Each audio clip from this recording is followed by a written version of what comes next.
જો ચેપ્ટર આપણું ગયા વિડિયોમાં જોઈ લીધા છે 1.2.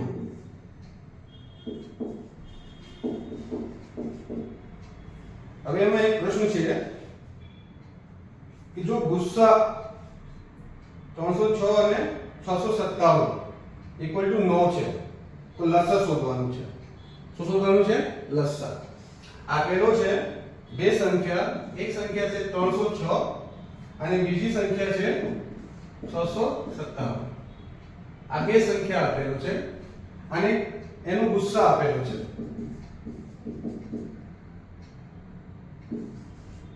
બરાબર 9. હવે કે છે એનો લસા શોધો. શું કહે છે? શું થશે?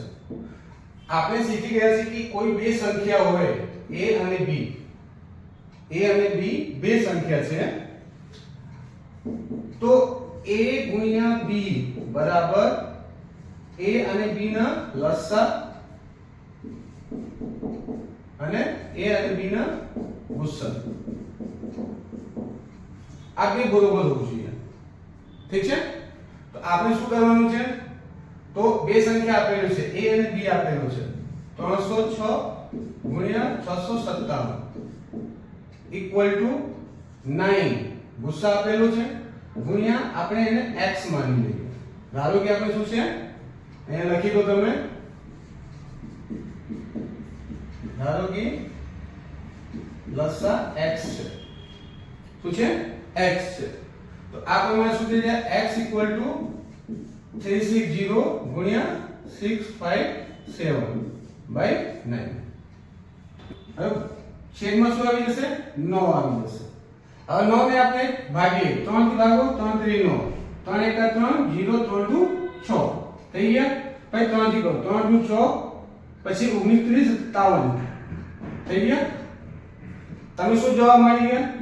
102 ગુણ્યા 219. હવે એને ગુણાકાર કરવો હોય તો સીધું સીધું તમે પહેલા 100 થી ગુણાકાર કરી દો. 219 એની આગળ 2 0 લગાવી દો. પછી 2 થી ખાલી ડાયરેક્ટ ગુણા કરો. 9 દુ 18 2 × 2 3 2 દુ 4 એને સરવાળો કરી દો. 8 3 13 2 અને 2. આ તમારું શું થઈ જશે? આન્સર. આ તમારું થઈ જશે લસા. ઠીક છે? તમારે શું કરવાનું છે? બે સંખ્યા આપેલું છે એમાંથી તમને ગુસ્સા આપી દીધું છે. હવે તમારે શું કરવાનું છે? લસા કાઢવાનું છે કે આ બે સંખ્યાનું લસા શું થાય. તો આપણે યુક્લિડના જે નિયમ છે કે બે સંખ્યાને લસા આપેલું હોય અથવા ગુસ્સા આપેલું હોય તો બે સંખ્યાના ગુણનફળ બરોબર હોય છે લસા ગુણ્યા ગુસ્સા. તો અહીંયા ગુસ્સા આપેલું છે, લસા કાઢવાનું છે. તો લસાનો આપણે લઈ લીધા છે x. ધારો કે આપણે લસા શું છે? x છે. હવે આપણે શું કરવાનું છે? ખાલી ગુણાકાર કરી દેવાનું છે. ઓકે? તો આ ચેપ્ટર પૂરું થાય છે એટલે તમને હું બોનસ ક્વેશ્ચન આપીશ જે કોમ્પિટિટિવ એક્ઝામમાં પૂછવામાં આવે છે. જો હવે આપણે નેક્સ્ટ એક છે એમાં કહે છે કે એક રમતના મેદાનમાં વર્તુળાકાર માર્ગ છે સોનિયા તેનું એક પરિભ્રમણ 18 મિનિટમાં કરે છે. તો કોણ છે?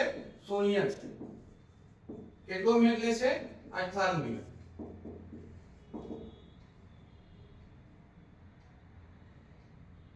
જ્યારે રવિ તેનું એક પરિભ્રમણ પૂર્ણ કરતા હોય તો 12 મિનિટ લાગે છે. તો રવિ કેટલો ટાઈમ લે છે? 12 મિનિટ. જો ધારો કે બંને એક જ સમયે એક જ બિંદુથી એક જ દિશામાં પરિભ્રમણ કરવાનું પ્રારંભ કરે છે તો કેટલી મિનિટ બાદ બંને ફરી એક જગ્યાએ ભેગા થશે.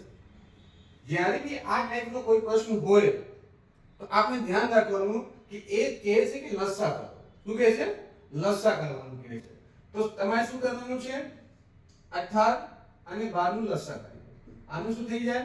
2 ગુણ્યા 3 થઈ ગયા. આનું શું થાય? 2 ગુણ્યા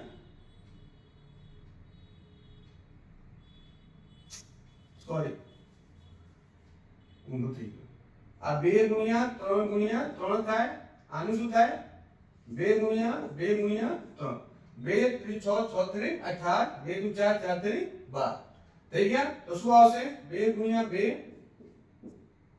અને 3 ગુણ્યા 3 આનું લસા શું થાય 2 દુ 4 4 થી 12 ભાગ્યા 36 તો શું લખવાનું 36 મિનિટ પછી બેઉ સેમ જગ્યાએ ભેગા થશે સમજ પડી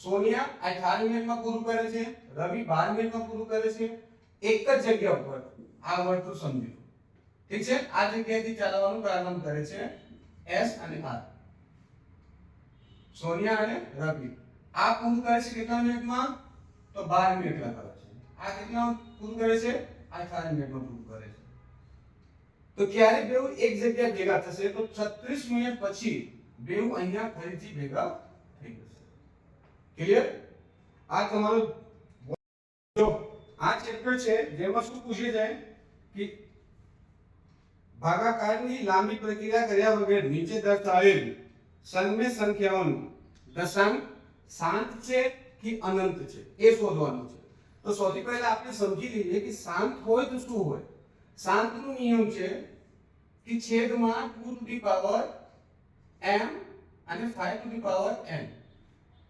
જ્યારે મળે તો સમજી લેવાનું કે આ શાંત છે સમજી ગયા જ્યારે બી છેદની અંદર 2 ટુ ધી પાવર m અને 5 ટુ ધી પાવર n હોય તો એ સંખ્યા શું થાય શાંત સ્વરૂપમાં રહેશે ઠીક છે દાખલા તરીકે અહીંયા એક સંખ્યા આપેલો છે તે છેદમાં 31 25 ઠીક છે તો હવે આપણે શું કરવાનું આને અવયવ કાઢવાનું 31 પછી શું કરવાનું અવયવ કાઢવાનું તમને કીધું હતું કે જ્યારે બી છેલ્લે 5 હોય કે 0 હોય તો 5 વડે સીધું સીધું ભાગી દેવાનું 5 વડે ભાગો તો શું થાય 6 5 30 1 આવ્યો 12 5 10 55 25 થઈ ગયા ફરી 5 થી કરો 1 ઠીક છે 5 10 50 25 ફરી 5 થી કરો કેટલો આવશે 5 10 25 ફરી 5 થી કરો તો આવશે 5 ફરી 5 થી કરી દો 1 આવશે મળી ગયો તો શું મળે છે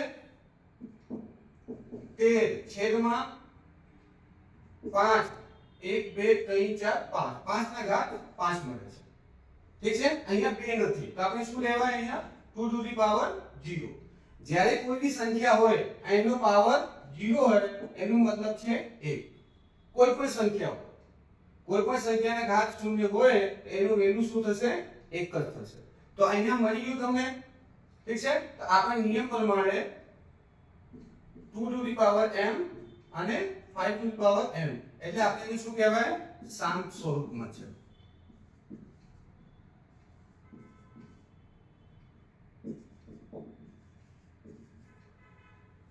ઠીક છે બધા પ્રશ્નો આવા છે બીજો પ્રશ્ન શું કહે છે અહીંયા 17/8 સીધું સીધું આ શું છે 17/2 ને ઘાત 3 2 દુ 4 4 દુ 8 આવી તમને શું મળી ગયા 2 ટુ ધી પાવર m અને 5 ટુ ધી પાવર n ના સ્વરૂપમાં છે આ શું રહેશે શાંત રહેશે પછી કહે છે 64/450 64 છે હવે 455 તમે કાઢો ઠીક છે ચલો અહીંયા આપણે લઈ લઈએ 4 એના પહેલા 5 વડે ભાગી દો 5 નવા 45 એક થઈ ગયા 51 હવે સીધું સીધું દેખાય છે 13 + 7 અને 13 અહીંયા આવશે 13 પછી આવશે 1 સીધું સીધું આવે છે હવે અહીંયા જો અહીંયા શું આવે છે 64 છેદમાં 5 ને ઘાત 1 તો આવે છે પણ 2 ને ઘાત નથી અહીંયા 7 આવે છે અને 13 આવે છે એટલે આને શું કહેવાય અનંત કહેવાય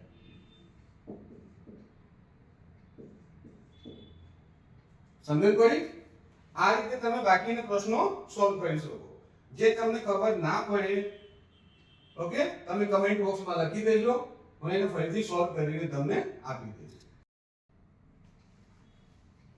જો બીજો ચેપ્ટર છે બહુપદીઓ પહેલા બહુપદીઓને સમજો તમે.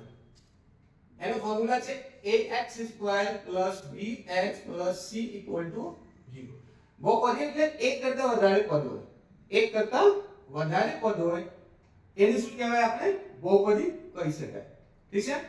હવે અહીંયા જો અહીંયા આપેલું છે ax² + bx + c. આ સ્ટાન્ડર્ડ ફોર્મ્યુલા તરીકે આપણે એને સમજીએ છીએ. હવે એમાં પૂછે છે શૂન્ય કાઢવાનું. શૂન્ય કોનું? x નું. જેને આપણે શું લખીએ છીએ?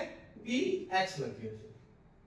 શૂન્ય કાઢવાનું કીધું. શૂન્ય કાઢવાનું મતલબ x ની એની વેલ્યુ જે આમાં મૂકતા આપણને જવાબ શૂન્ય થઈ જાય. ઠીક છે. તો આપણો એનો નિયમ શું છે કે સૌથી પહેલા શું કરવાનું? a અને c નો ગુણાકાર કરવાનો. a ગુણ્યા c. પછી એનો અવયવ પાડવાનો. જે બી આન્સર આવે માનો કે એને d આન્સર બની ગયો. a ગુણ્યા c કરે તો શું મળ્યું? તમે d આન્સર મળી ગયા. હવે d શું છે? આ બેના ગુણાકાર છે. હવે આનું અવયવ પાડવાનું. શું કરવાનું? અવયવ. હવે અવયવ લીધા પછી જે અવયવ આવે છે એનો સરવાળો અથવા બાદબાકી. શું મળવું જોઈએ? b મળવું જોઈએ. ઠીક છે.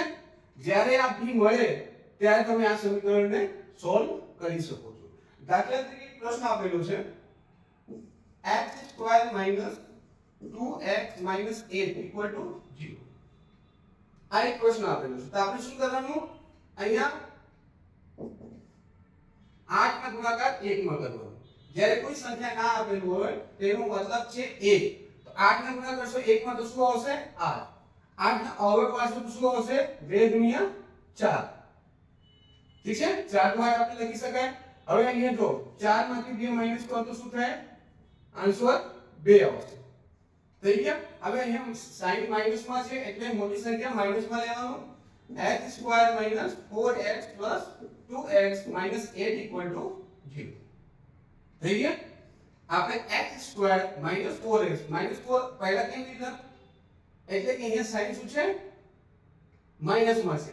અહીંયા તમે જોઈ લો -4 + 2 કરશો તો શું થાય? 4 માંથી 2 જતો રહેશે એટલે -2 આવશે.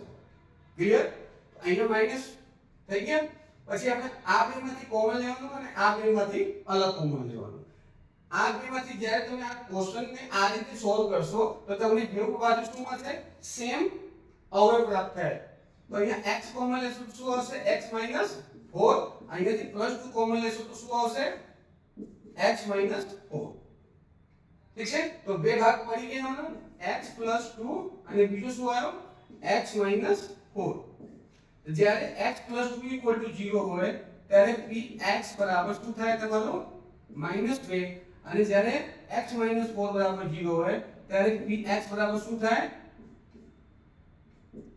4. આ તમારો આન્સર મળી ગયા. એટલે આપણે px બરાબર શું લખી શકાય? 4 અને -2. આ તમારો આન્સર છે. ઠીક છે. સમજ પડી આમાં? સેમ બાકીના પ્રશ્નો જે છે એ સેમ ટુ સેમ જ છે. ઠીક છે. એ આપણે સોલ્વ કરવાનું કરીએ.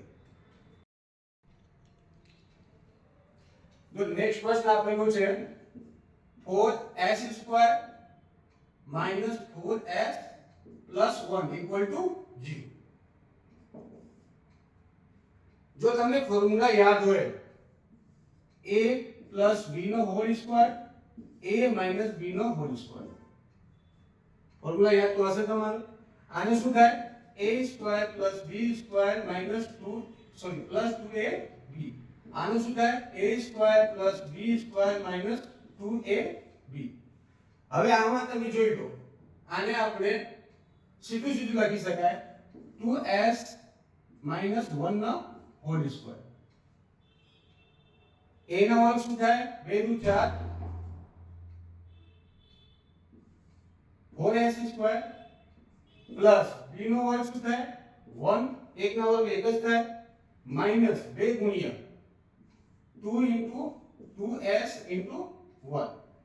જવાબ મળી ગયા 4s² 2 * 4 -4s + 1 = 0. આ શું છે? સીધું સીધું તમે ફોર્મ્યુલા પર મૂકી દો તમને યાદ હોય તો સીધું સીધું તમને જવાબ મળી જશે.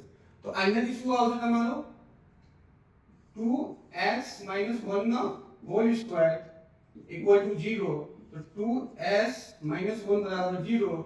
તો 2s બરાબર 1, s બરાબર શું આવશે 1/2. આનો આન્સર આવશે. આ આપણે ફોર્મ્યુલા પ્રમાણે કરે. હવે જે આપણે એના પહેલા ક્વેશ્ચનમાં શીખ્યા હતા એ પ્રમાણે જોઈ લઈએ. 1 * 4 કરશો તો કેટલો થાય 4. 4 નો અવયવ પાડશો તો કેટલો થાય 2 * 2. એનો સરવાળો કરશો તો કેટલો થાય 2 + 2 = 4. થઈ ગયા? તો આપણે એને લખી શકાય 4s² - 2s -2s minus minus plus થઈ જાય તો 4 થઈ જશે +1 ઇક્વલ ટુ 0. આ બેમાંથી અને આ બેમાંથી કોમન લેવાનું છે. અહીંયાથી શું આવશે 2s કોમન આવશે.